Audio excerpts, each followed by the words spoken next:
Selamat ketemu kembali di channel YouTube Sentra Kompetensi yang setia membagikan informasi seputar pendidikan dan pembelajaran.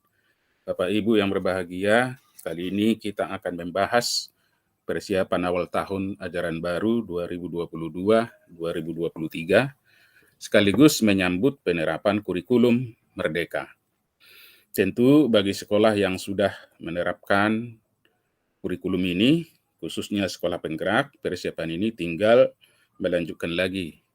Namun, bagi sekolah yang akan melaksanakan kurikulum Merdeka tahun ini, baik kategori mandiri belajar, mandiri berubah, dan mandiri berbagi, hal ini sangat penting. Pertanyaan besarnya adalah apa yang harus dipersiapkan guru dalam implementasi kurikulum tersebut. Dalam hal ini kita akan membahas, di sini sudah kami buatkan, ada 14 persiapan guru awal tahun ajaran baru 2022-2023, ini dalam rangka menyambut kurikulum Merdeka atau implementasi kurikulum Merdeka. Apa saja itu Bapak dan Ibu? Mari kita lihat.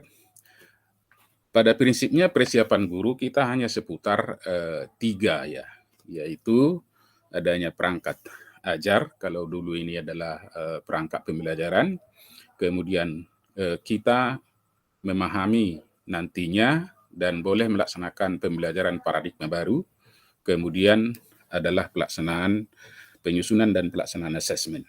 Nah, 3 persiapan ini masing-masing guru harus dipersiapkan dengan matang, sebab memang ini tidak mudah karena perlu penyesuaian dan juga perlu menambah literasi sehingga informasi-informasi yang terbaru berkaitan dengan kurikulum Merdeka ini dapat direncanakan dan juga dapat diimplementasikan. Baik Bapak dan Ibu guru, mari kita coba lihat bagaimana mempersiapkan perangkat ajar tersebut. Jadi kita akan mulai yang pertama perangkat ajar, karena ini menyangkut perencanaan. Tanpa perencanaan kita tidak bisa melaksanakan dengan baik proses pembelajaran. Nah, bagaimana kita mempersiapkan perangkat ajar itu? Pertama, kita ada 6 persiapan dalam perencanaan ini. Yang pertama, melakukan analisis terhadap capaian pembelajaran. Jadi, kalau dulu kita KI, KD, sekarang namanya capaian pembelajaran. Nanti kita lihat apa penjelasannya. Yang kedua, guru merumuskan tujuan pembelajaran. Jadi tidak seperti yang lama dari KI ke KD, KD ke indikator ke tujuan. Kita dari CP nanti bisa langsung menurunkan tujuan pembelajaran setelah kita lakukan analisis terhadap CP tersebut.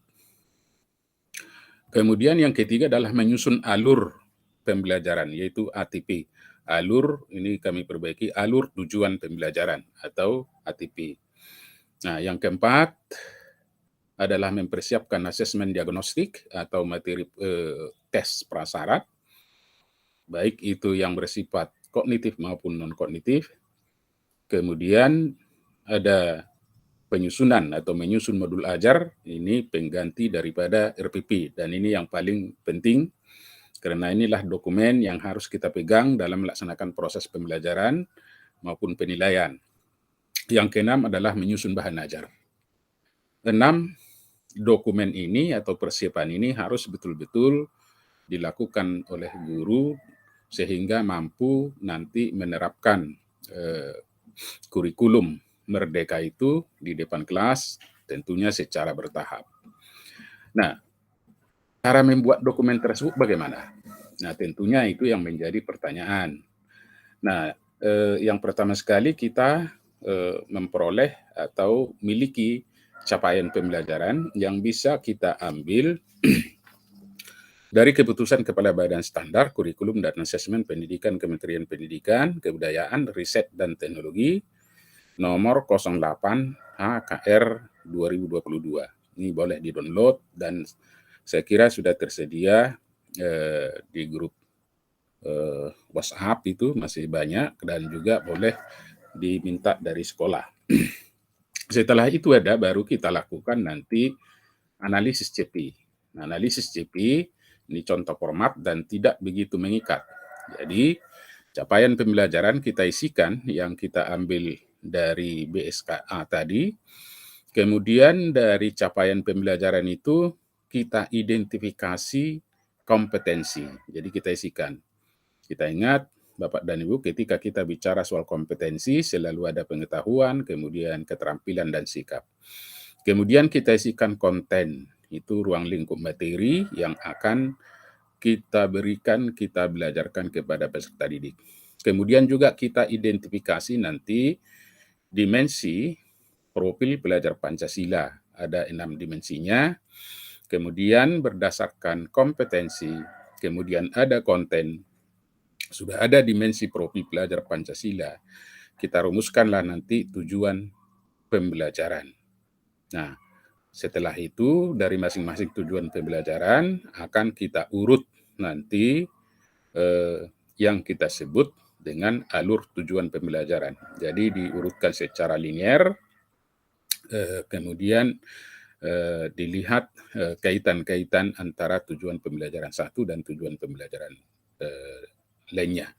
Seterusnya nanti dari masing-masing tujuan pembelajaran kita pertimbangkan, kita ukur, nah kita perhitungkan waktu yang digunakan untuk membelajarkan satu atau lebih tujuan pembelajaran tersebut.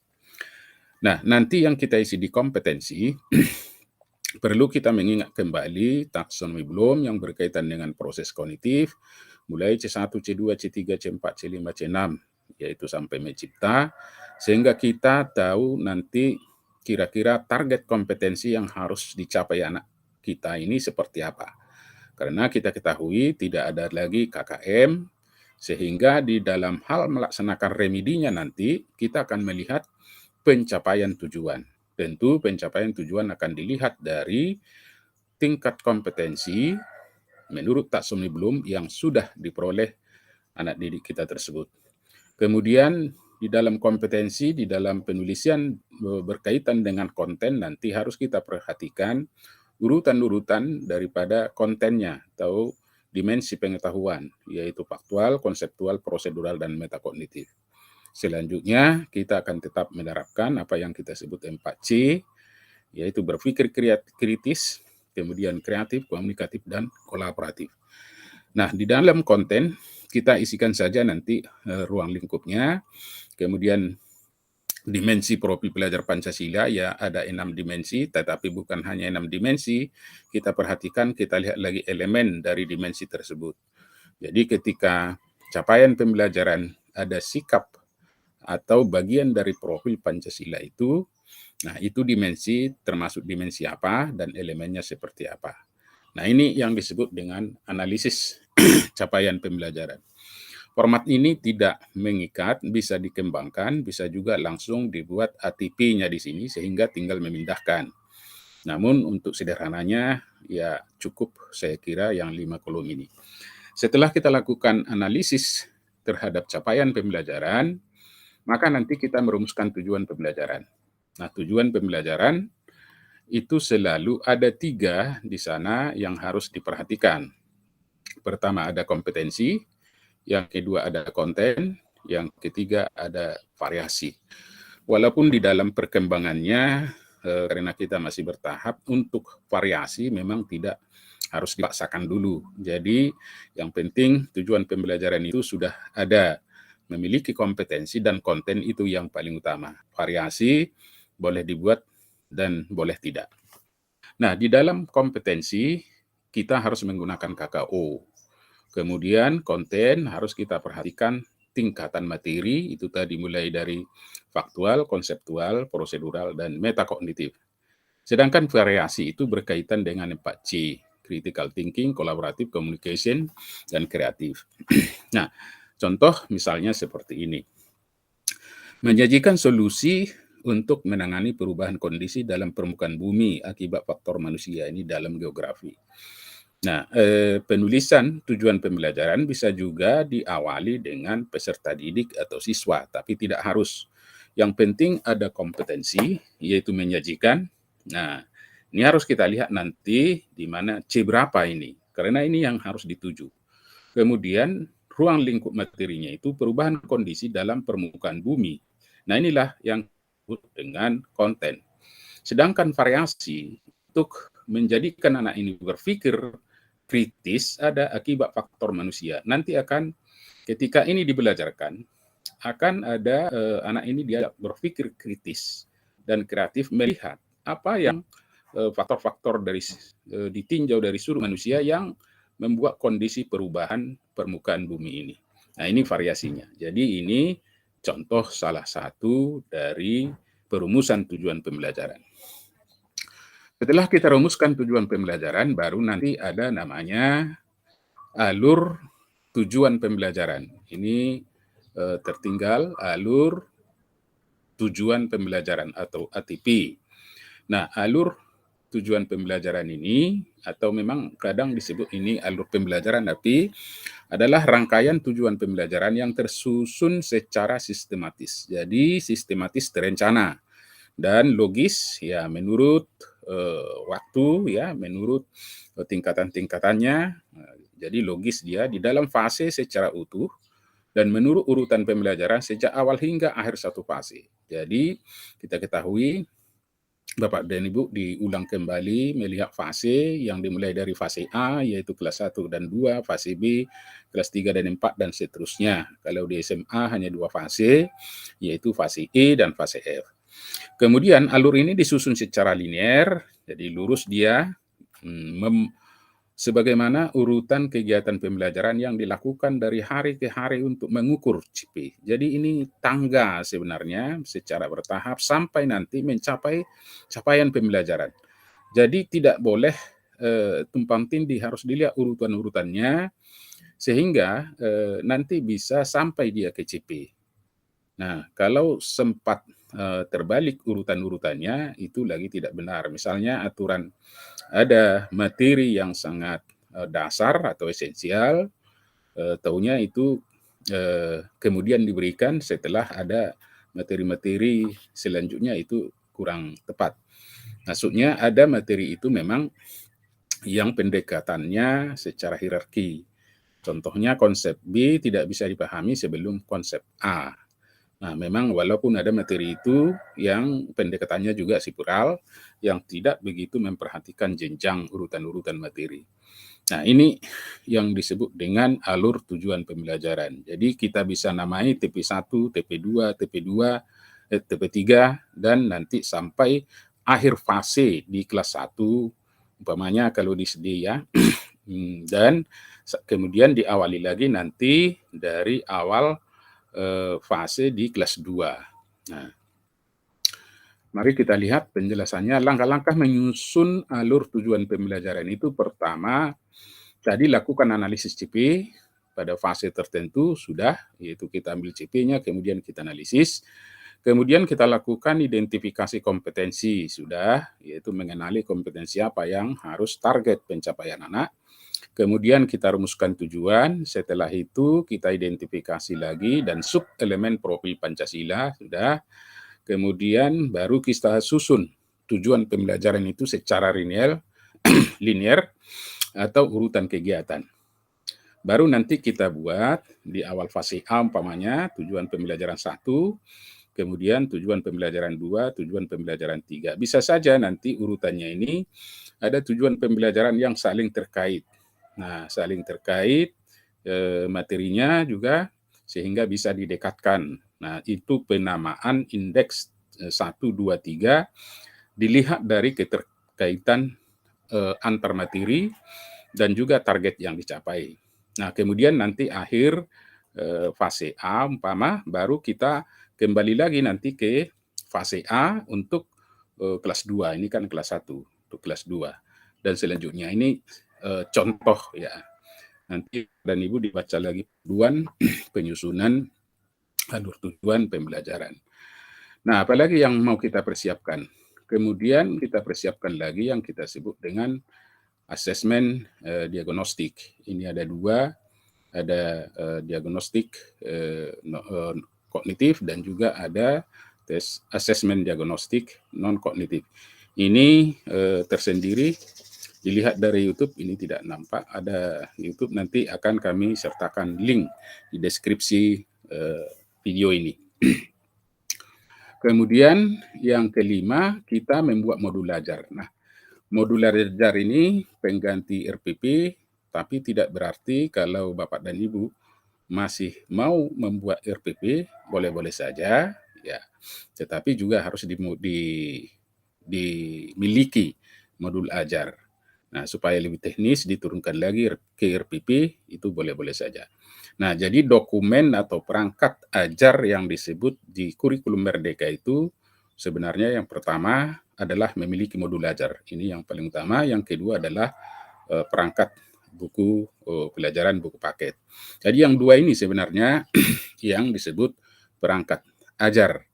Nah, di dalam modul ajar itu tentu ada nanti bahan ajarnya, ada lagi sebelum membuatnya ada lagi analisis capaian pembelajaran. Nah, itu yang rentetannya. Tapi dokumennya cukup modul ajar dan buku paket yang digunakan, buku ajar.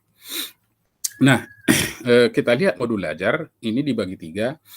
Ada informasi umum yang terdiri dari identitas sekolah, kompetensi awal, kemudian profil pelajar Pancasila, sarana dan prasarana, target peserta didik, ya, kemudian model yang digunakan. Ini termasuk informasi umum. Nah, kemudian ada lagi informasi inti yang harus dijelaskan di modul ajar, terdiri dari tujuan pembelajaran, pemahaman bermakna, ada pertanyaan pemantik, ada kegiatan pembelajaran, ada asesmen, kemudian pengayaan dan remedi, kemudian ada refleksi peserta didik dan guru. Jadi refleksi ini tidak boleh tertinggal. Nah, itu bagian inti.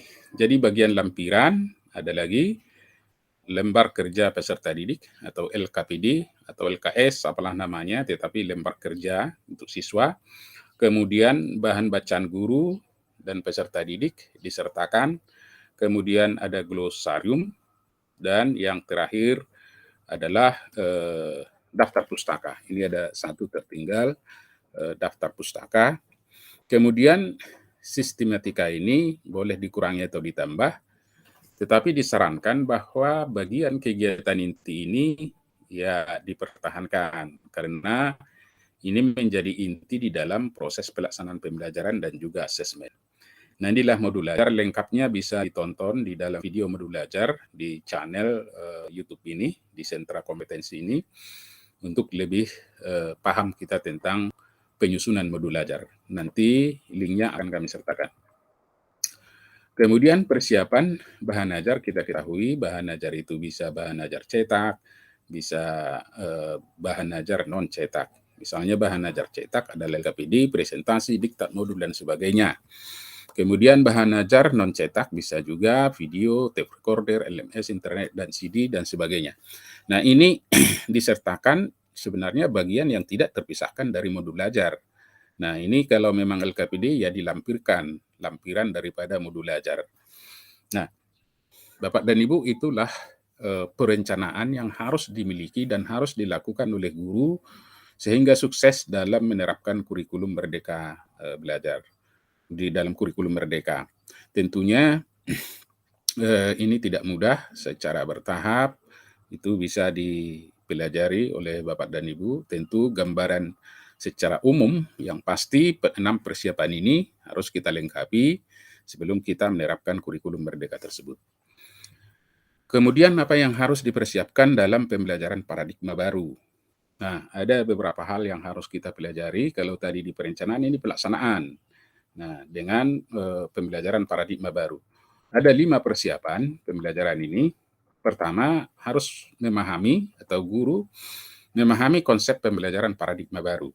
Nah, ini sangat penting sekali sehingga tidak salah mengelola proses pembelajaran. Yang kedua, memahami apa itu penyesuaian pembelajaran dengan capaian pembelajaran dan karakteristik peserta didik. Ini nanti penerapannya tentang pembelajaran berdiferensiasi. Kemudian memahami konsep pembelajaran berdiferensiasi dan implementasi diagram Freyer. Ini Bapak dan Ibu sudah ada sebenarnya di videonya di dalam channel ini, tetapi nanti untuk proses pembelajaran ini akan dibahas tersendiri. Itu yang ketiga. Yang keempat, memahami prinsip-prinsip pembelajaran paradigma baru, kemudian memahami berbagai model pendekatan metode yang bervariasi. Dan yang terakhir tentu setelah itu dipahami secara konsep, tinggal lagi menerapkan pembelajaran paradigma baru tersebut di kelas yang menjadi tanggung jawab Bapak dan Ibu. Nah ini bagian penting yang harus kita pahami di dalam proses dalam melaksanakan pembelajaran itu di depan kelas. Kemudian yang ketiga, apa yang harus dipersiapkan dalam asesmen? Di sini ada beberapa hal yang harus kita persiapkan. Pertama, memahami dulu konsep asesmen dalam kurikulum Merdeka. Nah, mulai asesmen ini memang ada 3, asesmen diagnostik, asesmen formatif, kemudian ada sumatif. Kemudian KKM lagi tidak ada, kita dalam melaksanakan remedi nanti berdasarkan pencapaian tujuan pembelajaran. Nah, ini harus dipahami. Yang kedua, prinsip pelaksanaan asesmen itu harus betul-betul dipahami guru sehingga tidak salah memberikan. Jadi tidak istilah ulangan harian, pas, semester, memang istilah itu tidak begitu populer lagi atau tidak digunakan di kurikulum Merdeka.